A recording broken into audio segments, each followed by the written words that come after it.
Oh my god, that was Eddie. Eddie and the Cruisers. I'm going to clip that out, but anyhow, Eddie and the Cruisers. Boom, boom, boom. Best soundtrack like ever. Well, maybe one of. So recently, right, I've noticed that people are sharing like their lame movies from the 80s and shit. That were, I suppose, um, underrated, if you will. So, anyhow, I'm going to read a bit of the Wikipedia. Why not?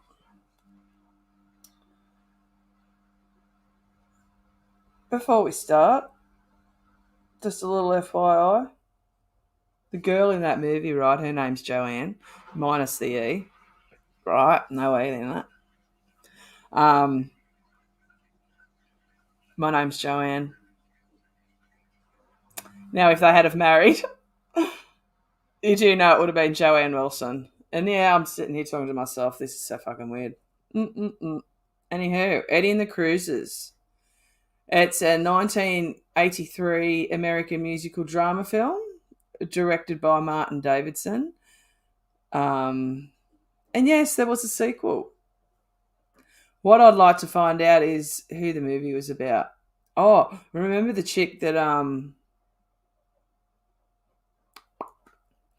was in the Johnny Depp trial, Ellen Barkin? She's the reporter. Actually, let's look at inside the CD. So weird. I probably should just anyway carry on. Getting the Cruisers. So we got Eddie. Oh, isn't he gorgeous? Michael Paré. All right. Would have to be the most underrated like ever. Look at the gorgeousness of Eddie. Hello, Eddie. Beautiful. Beautiful. Oh, look, there she is. There's Joanne Wilson. Well, I don't actually know what her last name is. But if her and Eddie had have married, boom, Joanne Wilson. You know, it took me about, I don't know, it's probably about maybe 7 years after I got married that there's Ellen. There's Ellen Barkin. There's did they call him the wordsmith? Oh, look. There he is. Gorgeousness of Eddie. Now, every song on this CD, right, is just cracker. Every single song. Haven't watched it I think I watched it like 2 years ago.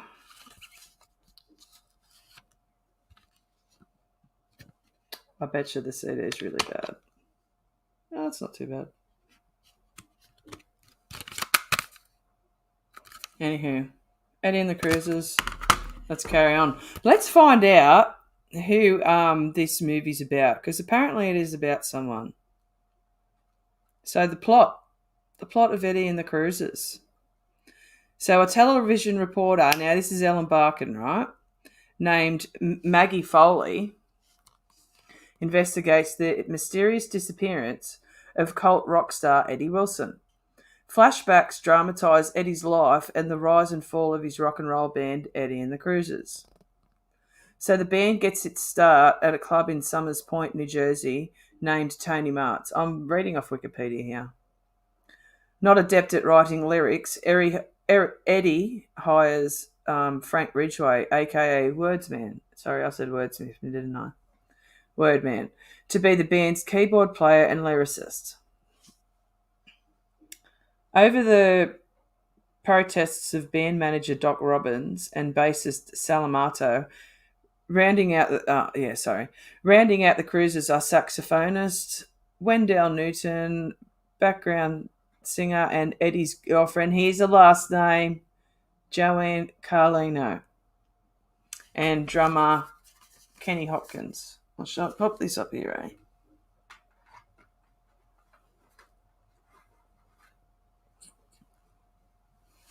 put that there. The band's first album, Tender Years, became a major. So this, there is a real band out there that do the Eddie songs. It's John Cafferty and the Brown Beaver Band. So the band's first album, Tender Years, became a major hit, but recording their next album, A Season in Hell, turns out to be a nightmare. Inspired by the bleak, fatalistic poetry of Arthur Rimbaud. Okay, who's Arthur Rimbaud? You know what? I've never actually researched Eddie. Boom, we're doing it now. Okay, so this is Arthur Rimbaud. So who's he? Okay, so he's born in 1854 in France. Does it say anything about Eddie?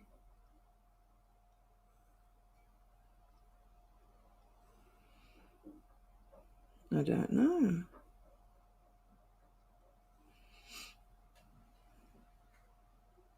Mentions Patti Smith.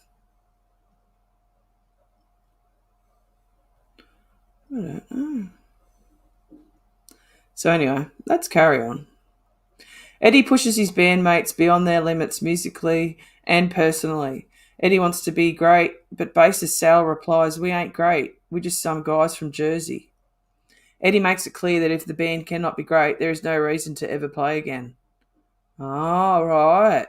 A Season in Hell is rejected by Saturn Records on the grounds that it is dark and strange. In the early morning hours, Eddie's car crashes through the railing and over the Stainton Memorial Causeway. Eddie vanishes without a trace, his body never found. Almost, see, this is fictional, but apparently it's about someone, so we're going to get to that. So almost 18 years later, Saturn re-releases the band's first album, which charts even higher than it did originally. Oh, boom. Oh my God, Joe. I hope you can hear me. My audio was crap last time. Hope you can hear me. So, a television documentary is soon in the works, exploring the mystery of the band's second album, which had disappeared from the vaults of Saturn Records the day after Eddie's disappearance. So all of the original cruisers are set to participate in it except Eddie and Wendell Newton, who had died of an overdose, reported as a heart attack in August 1963 at age 37. So, wow. I know it's fictional, but it feels so real. I don't know. The others are now living ordinary lives. Oh, I get it. Yeah. Sal Amato fronts a Cruisers tribute band. Ridgway is a high school English teacher in Vinland, New Jersey, and Doc works as a radio disc jockey in Asbury Park, New Jersey. Joanne is a stage choreographer in Wildwood, New Jersey, and Hopkins works in a casino in Atlantic City. So during the documentary interviews, the band that's right. This is all the start. The band expresses a desire. Should I do this? Probably not. I just worry. It's all good. I've got no one to ask. Should be fine. Stop it. So during the documentary interviews, the band expresses a desire to relive the past, but many of their memories are humiliating. For example, during a concert at Benton College, where Frank was once a student, Eddie ridicules Frank repeatedly by referring to him as Toby Tyler after seeing him and Joanne kissing. Oh, kissing before the concert. Have I forgotten this? Maybe we're going to, I mean, if anyone watches this, maybe we're just going to have to watch it and then we'll come back and revisit after we've watched refreshly. The other Cruisers members share similar stories. Joanne is able to complete the one piece of the puzzle that Frank could not, revealing what happened to the band's second album. After storming from the studio, Eddie brought her to the. Oh, that's right. Yeah, yeah. Brought her to the Palace of Depression. There's a pink. There's a. It says it's blue.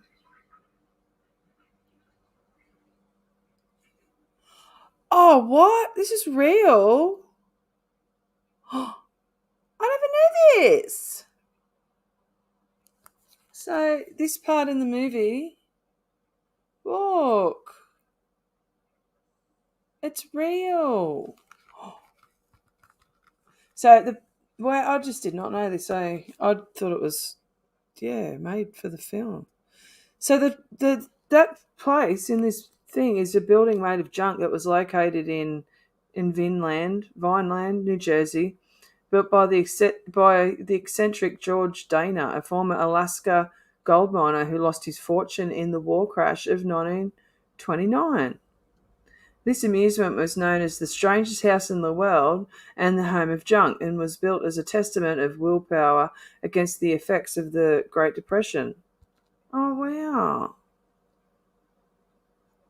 So he was guided there by an angel. He completed it on Christmas Day 1932. It was built on 4 acres. He charged 25 cents for the tour. Oh, wow. Okay, so Dana was apparently a publicity hog and claimed to be the most photographed man in the world.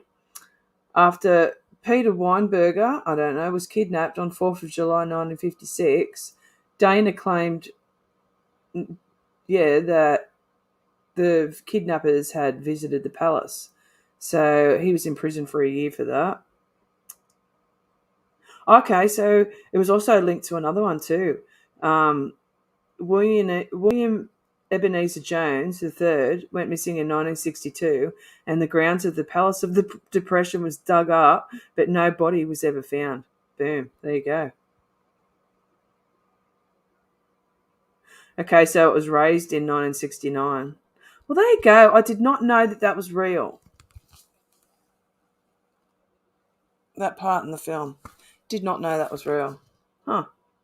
This is amazing to me. So, yep.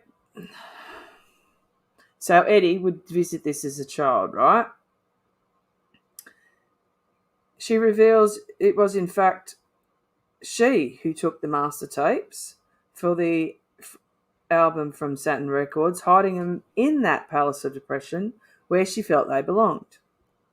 So Frank and Joanne go back to the Palace of Depression to retrieve the master tapes, and a mystery man driving a blue 1957 Chevy Bel Air convertible, identical to Eddie's, arrives at the house and calls to Joanne.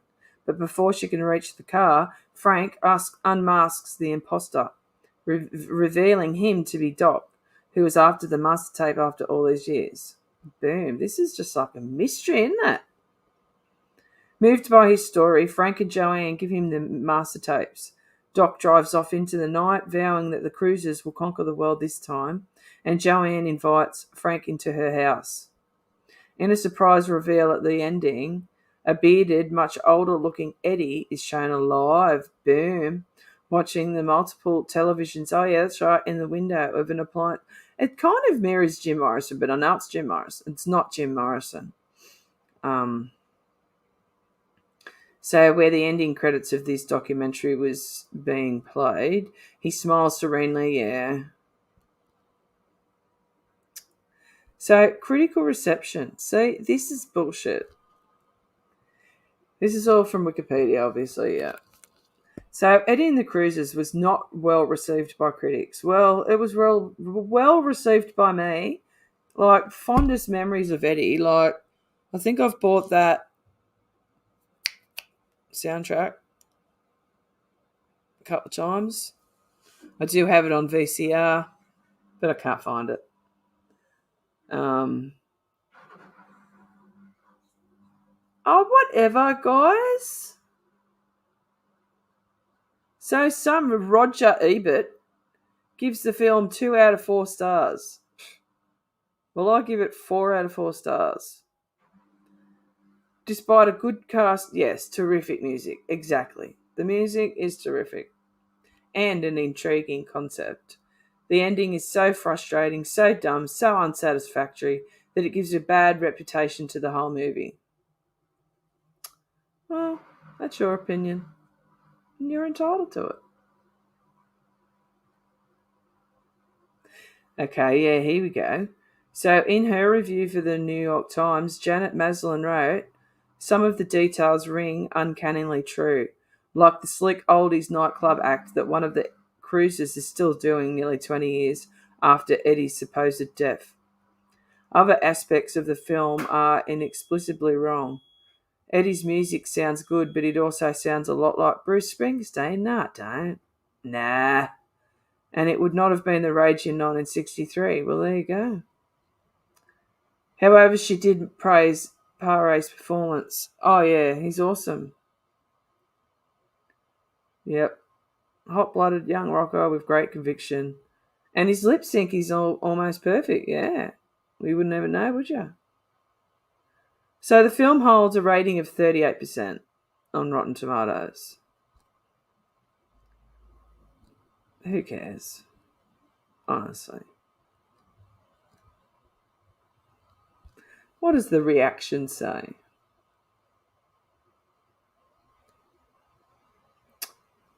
Box office flop.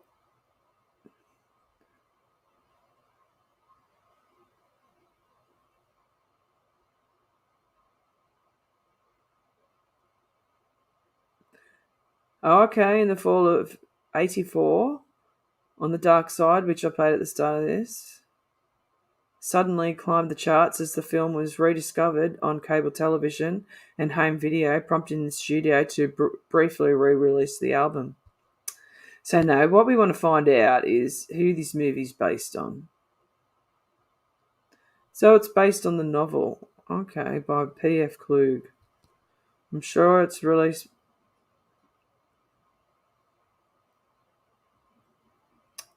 I'm sure Eddie, it was apparently, right, based on someone. Let's Google that. You know, my teacher used to tell me if you talk to yourself, you're crazy. I'm talking to me fucking self right now. I must be crazy.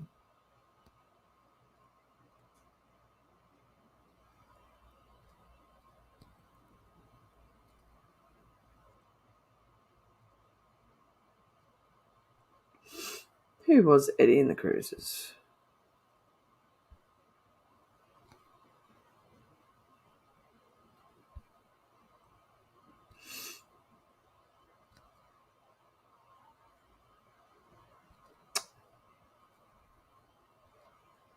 I can't remember. I had it, and now I've lost it.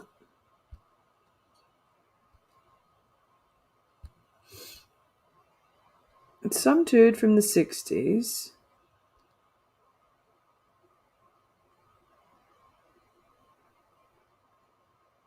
No, it's just a novel. Maybe I read it wrong.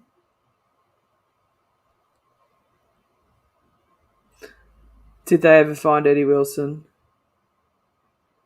So that's one of the questions.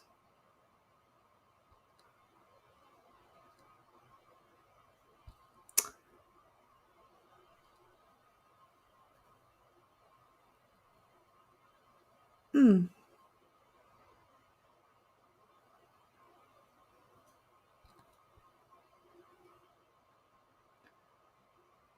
Well, apparently not.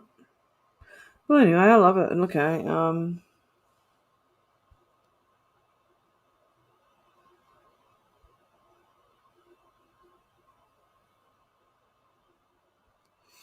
no, he's fictional.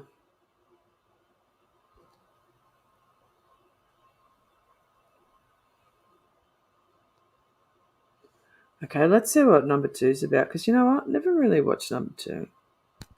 Because yes, there's a number two, but I don't think it's got Michael Paré in it.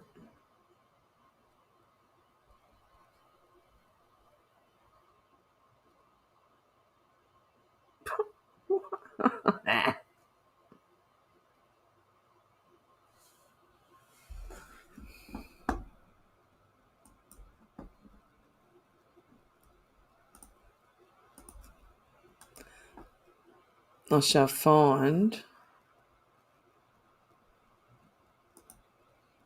the Eddie and the Cruisers.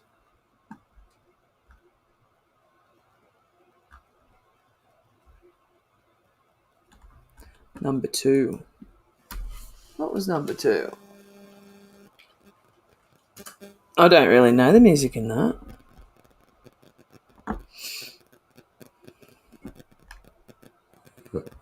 Okay, no, I don't want to play it because I don't want to ruin it. I don't want to ruin number 2. But anyway, let's read number 2.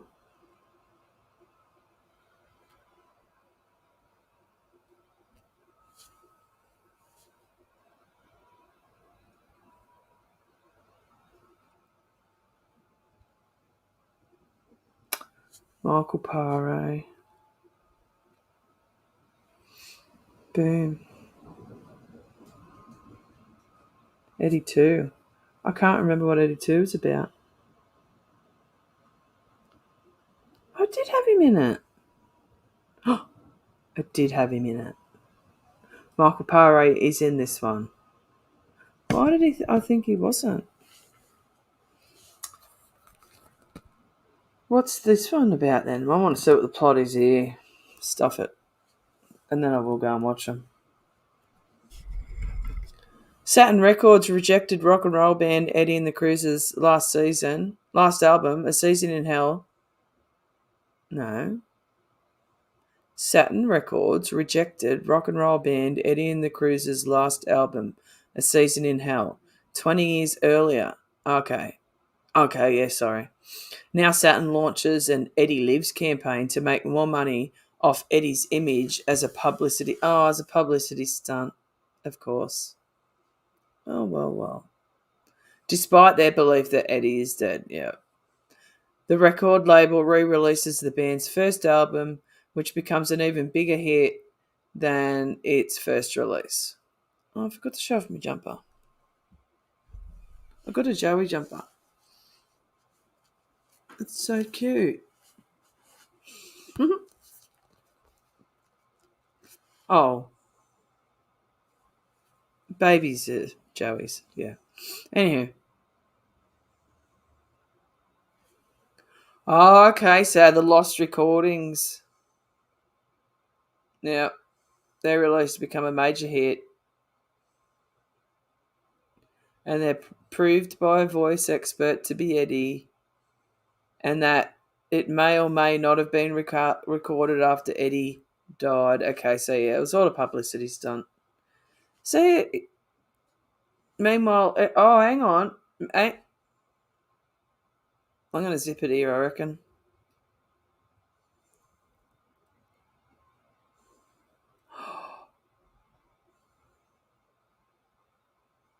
What I think I might do is I might end this because I'm going to go and watch this now. Fuck it. Because no one came to me live stream. It's all good. Peace.